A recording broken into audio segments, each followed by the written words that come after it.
So health promotion, what else can we do to help these really distressed patients? Get them in quickly. Don't work in a system where you can't see walk-ins. You need them to come in promptly. Otherwise, they're going to end up going to another system. So you need to make sure you construct the system that will work for you and your patients. Hydration, what's the perfect fluid? You might be thinking margarita right now, but the perfect fluid is water. And it's not bubbling water, it's still water. I always think it's funny when a fancy restaurant asks, do you want bubbling water or moving water or still water? And I'm thinking it's always moving when you're drinking it. That's a little strange. So actually, bubbly water, sparkling water can irritate the bladder. So the best water is just the plain water. And even flavored, artificially flavored, can irritate the bladder. So alcohol, caffeine, even decaffeinated coffee and tea can irritate the bladder. Fruit juices can irritate, artificial sweeteners. You're like, what the heck? So learn to like water. You can sip other fluids. You can tell patients they can sip other fluids, but for volume, they should be pounding water.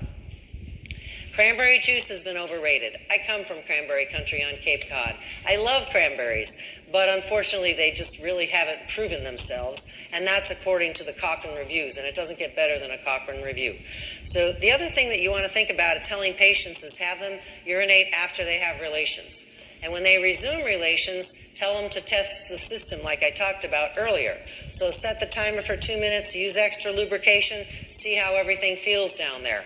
If it doesn't feel so good, wait a few more days, try it again. And if there is blood at the time of the urinary tract infection diagnosis, what are you going to do?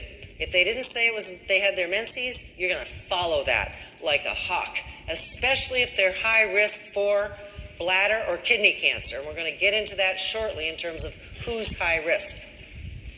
Because you have exceedingly high risk for medical legal issues if you drop the blood ball. You want to make sure that ball is kept in the air until the blood analysis has been figured out. So complicated UTIs, they have symptoms of uncomplicated, but they're a high-risk subpopulation, and they often have systemic symptoms. So they're much greater at risk for septicemia and possibly even death. And certainly it's something that we want to just jump on as soon as possible. So complicated, I talked already about the basic symptoms and then risk factors for complicated, and then also the systemic symptoms. So you always, even if the medical assistant forgot to get a temperature on the patient, you want to get the temperature on the patient. Make sure something wasn't missed. Bless you. And remember that asymptomatic bacteria, the only condition we treat now is for pregnant patients. And this is hot off the press. It's so new from the Infectious Disease Society that it's not going to be on your exam. But in clinical practice, it's fair game. So be careful with that. And in complicated UTIs in elders, what are some of the symptoms we see? How about fever without UTI symptoms? How about fatigue? Fatigue is always a huge, huge red flag. And how about falls? They're, losing their balance. And mental status changes. So how many of you have worked with elders, or you're going to work with elders? Yeah, they can be very atypical in how they present. And urinary incontinence could be either new or increased. And that one I can totally relate to with my mom. So it's kind of counterintuitive unless you know, oh yeah, that's common in elders. Now, sepsis is a huge risk for these patients, so the sooner we identify them, the better. So UTIs in elderly may present with all the following symptoms except, let's see what we've got here. So we're looking for wrong answers. Read the question, make sure you know you're looking for wrong answers. How about confusion? Is that right or wrong? That's right, so we're looking for wrong answers, so let's not circle that. How about new onset of urinary incontinence? That's a correct answer, but we're looking for wrong answers, so let's not circle it. How about shortness of breath? We don't usually see that, even in elders with UTIs, so that's a wrong answer. Let's circle number 3. How about blurred vision? Do we ever see that in elders with UTIs? Not usually, so let's circle that as our other wrong answer. And how about fever? That's very common, so that's a correct answer. Good job. So complicated UTIs we treat longer because we need to in order to make sure these high-risk patients are thoroughly treated. So in men, UTIs are unusual, and so they're always treated as though they're complicated. They're treated longer, We always check and make sure they don't have UTIs. We check and make sure their prostates are okay. And we treat for about 10 to 14 days because they have complex anatomy as well, which requires longer antibiotics. Now, in subsets of other patients, it's about 7 to 14 days, which is longer than we treat the uncomplicated. So, pretty easy to remember. What about kidney infections? And you'll notice a little C in front of the UTI on this slide. That's the abbreviation for complicated UTI. Little C in front of capitalized UTI. So you might see that in records here and there. So acute pyelo. The good news on acute pyelo for you in primary care is most of these patients are going to be treated where? In the ER, in the hospital, not in primary care. Why? You may identify it in primary care, but because these patients are so high risk of death and complications, they belong in the emergency room. Even if you worked in the emergency room and you know how to deal with these patients, you're now in primary care. And the safest place for these patients is in the ER or the hospital, not in primary care. So if there's a question on your exam, keep that in mind. What is the usual culprit in terms of bacteria? E. coli. Do women get this infection more than men? Absolutely, especially when they're younger. So just keep in mind that out of the 250,000 infections about each year in the United States, about 200,000 are treated in the hospital. So that means it's not a primary care condition you're going to deal with other than identifying it if they happen to make their way to your clinic. So which of the statements about pyelonephritis are true? Select all that apply. Number 1, we're looking for right answers. Okay, got that. I'm a biter, I have to double check. Number 1, most pyelonephritis can be safely managed in primary care. Is that true or false? It's false. We're looking for right answers, so let's not circle it. How about number 2? Pyelo, patients often become very sick quickly. Yes, that's true. We're looking for true answers, so let's circle number 2. How about number 3? Pyelo is always associated with cystitis symptoms. False. That's wrong, so let's not circle that. How about number 4? White blood cell casts usually indicate pyelo. When you see white blood cell casts, it's like, the gods throwing you a gift, saying, watch out, this person probably has pyelo, you better do CVA tenderness, you better check temperature, you better make sure this patient's okay. So the correct answers are number 2 and number 4. Good job. So pyelo, risk factors. Obviously an undertreated UTI. That's why it's so important to get it right in primary care, to make sure we treat patients properly. Diabetics are way more prone. We know they're more prone for a lot of infections. Older age for sure, and especially over 65. Beyond menopause certainly increases risk in women, but risk skyrockets over 65 and over. How about pregnancy? We know about that. We know why. So always be looking for that on the exam. And symptoms are quite variable. What's really important to appreciate is they can take a turn for the worse at any point. They could look like you could treat them outpatient in the primary care setting, and then they can just take a turn for the worse right after they walk out of your office, you thinking that maybe you can treat them outpatient. That's why it's way better to have them in the emergency room being managed there, and then they can decide, do they stay in the hospital or do we discharge them and they take the responsibility. So fever is very common, not always present, but very common. Flank pain is also very common. And sometimes patients have flank pain with a simple uncomplicated UTI. And they just have, they have back pain. So that's why you've got to always double check and make sure it's the kidneys. And how are you going to do that? Well, we already talked about white blood cell casts. We already talked about, I think we talked about getting a culture before treating. Critically important so that we know what the organism is and whether or not we pick the right medication empirically to deal with the organism. So always get that culture first. And then how you check for CVA tenderness. I was always taught, put my hand down on the patient's back where the kidneys are and hit pretty hard.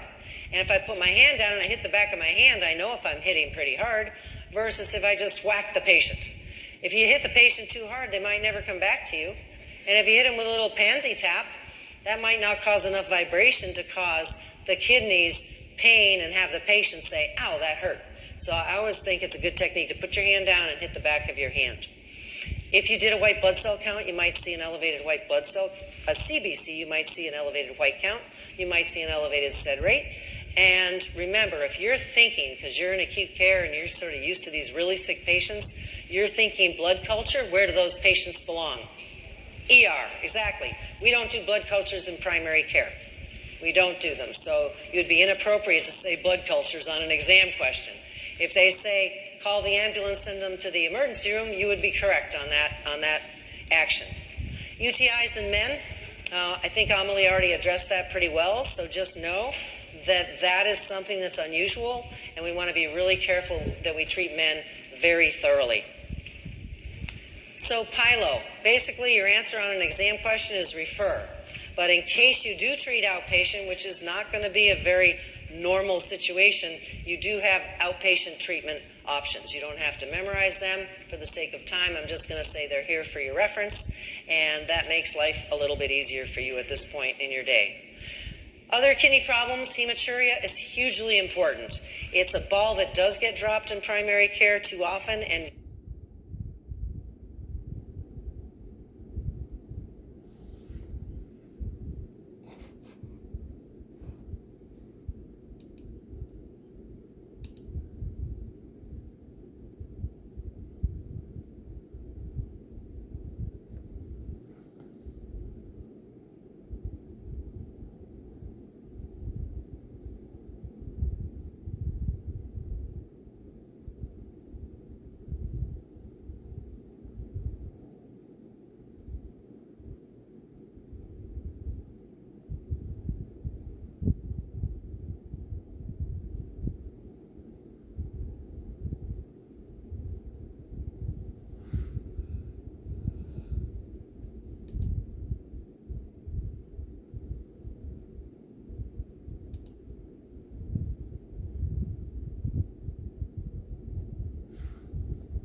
other kidney problems, hematuria is hugely important. It's a ball that does get dropped in primary care too often, and you just never should do that. Because if you read the caption, that little red caption, what percent of bladder cancer presents with hematuria? 85%. So once you've ruled out menses in a woman of reproductive age, you need to always be thinking, now, do I have to worry about cancer or not? Who's at risk? And we'll get to that shortly in terms of gender, but always hematuria, you have to think at the top of the list is cancer. And then all kinds of renal abnormalities can cause it as well. Medications we give, trauma. Some of our patients are involved in extreme sports, whether it's boxing or kickboxing or even CrossFit sometimes gets a little extreme, and patients could be at risk of whacking their kidneys. So you always want to take a good history, figure out what's going on. And then remember that if it's exercise-induced, when should it clear up? How much time do we give them? 3 days, and then we recheck them. Always follow up on blood. So who's at risk? Patients over 40. Men, way more than women. Certainly anyone that's smoking or has a smoking history. How many of you are going to get all your patients to quit smoking? Great job. I am a huge fan of hypnosis. If you haven't had patients try it, it really can be very effective. It's effective for a lot of different things: pain, cigarette cessation, test anxiety, lots of different reasons why it can be very, very helpful. Occupational exposure. Maybe in high school or college they were roofers or did construction work. You may have to kind of dig down into the past work history to figure out whether they're at risk. And remember that hematuria is very common, but if they're in that high-risk profile, where do we want to send them? To urology. And the urologist is going to thank you for a perfectly appropriate referral, unless you're sending someone with menses there. So, kidney infections. Wouldn't you love it if they'd all go to the ER? But they don't. Some of them will drag their nearly dead bodies in to see you in primary care. And I don't mean that, but they feel like they're dying because the pain is so bad.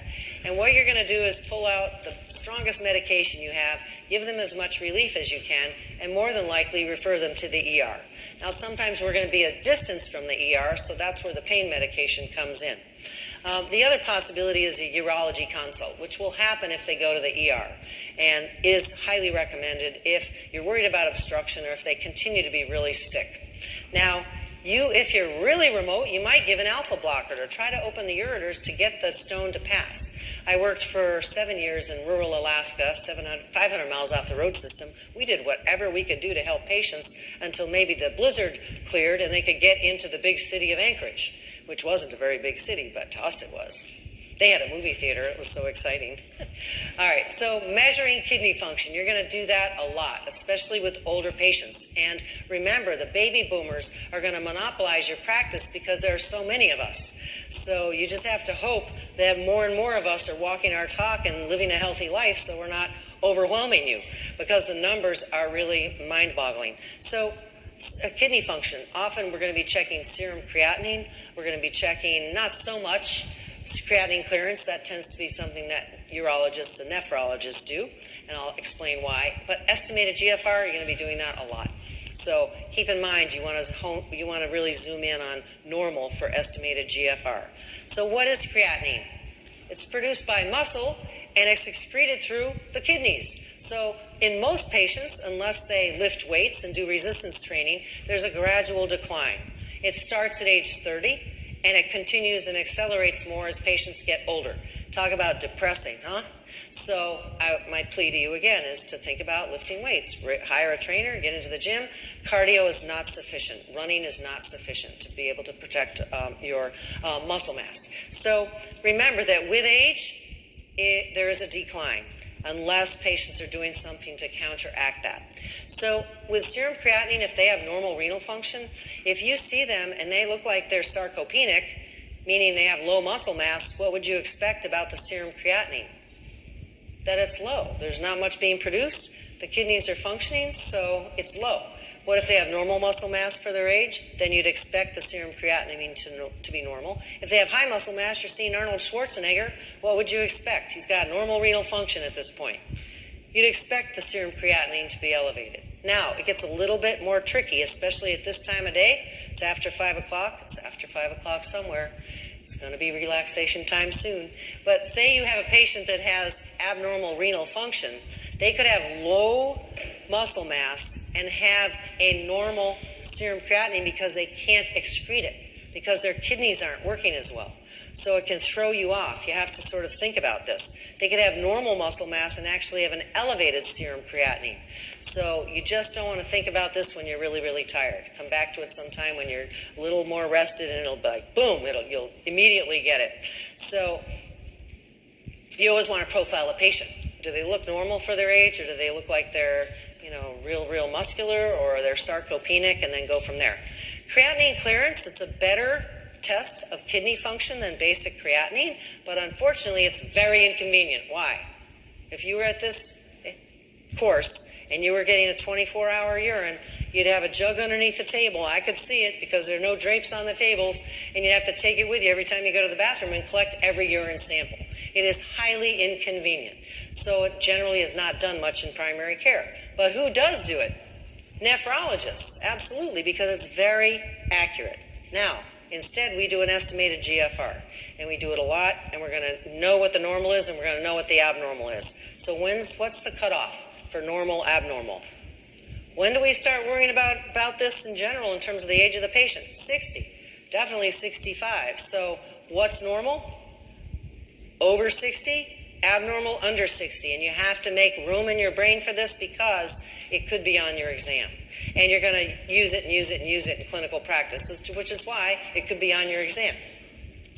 What statements are true about kidney function? Number one, renal function declines with age, especially after the age of 60. We're looking for true answers, right? Correct answers? So is that a correct answer? Yeah, that's a correct answer. Let's circle that. How about number two, estimated GFR reflects kidney function? Sure, that's correct. Good. How about number three, estimated GFR under 50 is desirable? Oh man, don't circle that. That's definitely false. How about number four, 24-hour urine creatinine clearance test is easy and convenient? No, let's not circle that. How about number five, estimated GFR can be abnormal due to dehydration, especially in elders? Yes. So our correct answers are 1, 2, and 5. All right, flip the page, not your lid. Good job. We're coming down the home stretch. We're almost there. So if you see red blood cell casts, what does that mean? Is it harmless? Is it always pathological? Basically, you don't want to get this one wrong. It's always pathological. So the question reads, how should the patient in the previous question be managed? They have positive results for red blood cell casts. What would your best action be on this list? How about number four? Refer to urology, even preferably nephrology. That's where they belong. So you don't have to be a urologist. You just need to know when to refer to the urologist, preferably the nephrologist. Number four. All right, so this slide shows you all the different kinds of casts, but really the only relevant casts are, we're almost there, hang in there. The only relevant casts to you are white blood cell casts, which when they're present usually indicate what? Pyelo. And red blood cell casts usually indicate there's a big problem, some kind of kidney damage, some kind of big problem, and they always go to nephrology if possible, urology if that's all you have in your community. And in some communities, you're lucky if you have that. We used to have our specialists in Alaska fly in, often in their own airplanes, for 1 day. So cardiologists, 1 day, plan your heart attack accordingly. Kidney stones, 1 day, plan your kidney stone accordingly.